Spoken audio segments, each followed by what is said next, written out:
ये तकरीबन 40 रेडियाँ यहाँ पर थी जिनके ऊपर ऑपरेशन करके ये सब रेडियाँ कब्जे में ली गई हैं। तो ये सिलसिला जो है वो अभी तक जा रहा है। अब ये ट्रक्स इस लिफ्टर के ज़रिए फुल हो गए हैं और अब पैदल ऑपरेशन शुरू होगा।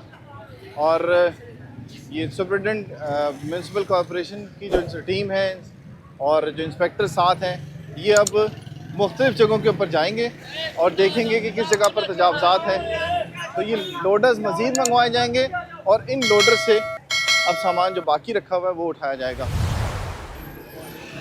अभी अब कुछ जगहों की निशानदेही की जा रही है और जो पिक्टोरियल एविडेंस मिलता है उन तस्वीर के ज़रिए और ऑपरेशन के ज़रिए ये ऑपरेशन किया जाता है ताकि किसी को कोई बाद में गिला या शिकवा ना हो कि हमारा सामान क्यों उठाया गया।